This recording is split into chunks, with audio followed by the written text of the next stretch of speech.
Let's move on to Coach of the Year, because I think this is an interesting one. It's kind of like Team of the Year.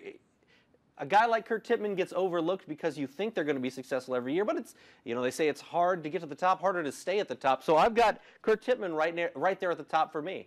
Yeah, and just because you have talent doesn't mean you can gel it and put it all together. And, Kurt Tippmann's done a phenomenal job to keep all those guys happy and buy in. And that's the, the Snyder way. Everybody buys in.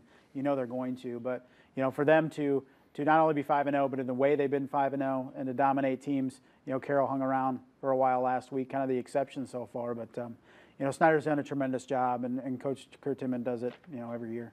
And I think the thing that's been impressive is the defense, because they were kind of a no-name defense, if you will. Jesse Bates, a number of guys graduated. Obviously, Janari Brown is back, but guys stepping into much bigger roles. They played well defensively. I kind of had him as a 1A and 1B with Jared Souter.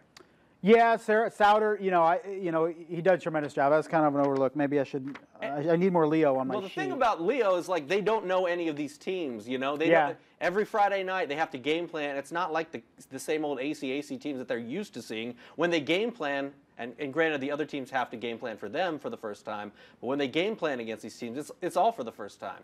Yeah, and all due respect to Clay Klopfenstein and Joe Lambright and Mason Kern, good players, but these aren't superstars. And Jared Souter continues to win with just a group that, like we said with Snyder, that buys in, fundamentally sound, does things well, does not start off slow. They jumped on New Haven, they jumped on East Noble. They're just a confident group, and that just starts with the head coach.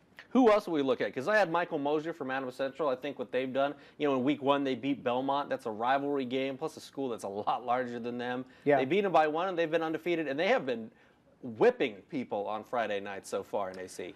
Yeah, for sure. They're kind of probably the second best team in the ACAC right now. Maybe Heritage is in there, although Heritage really underwhelmed last week. So yeah, definitely Michael Mosier's done a tremendous job with Adams Central. I had Ernie Bodrab from Dwenger just because of the emotions they went through with Coach Schwarzkopf battling lymphoma, Fred Tone also dealing with some cancer, and just the emotions.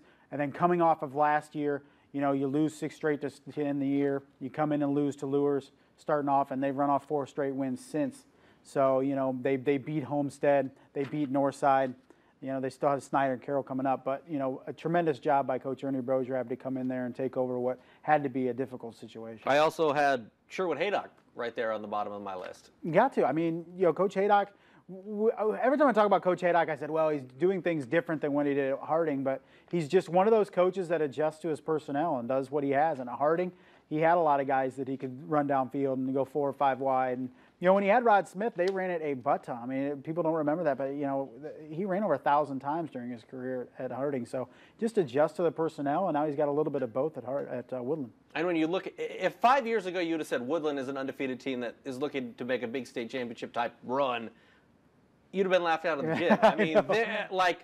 5 years ago they were at the bottom of the pile, and now they're right there at the top. Yeah, it's one of those schools that got helped with the closing of Harding. They get an influx of kids. New Haven had benefited as well, and now you just got some talent that a lot of teams in that area just don't see. And Coach Haydock has a history of coaching kids like that at Harding. So he's been able to mesh that group together of the big farm boys from Woodburn with the influx of kids they're busting in, and done a tremendous job.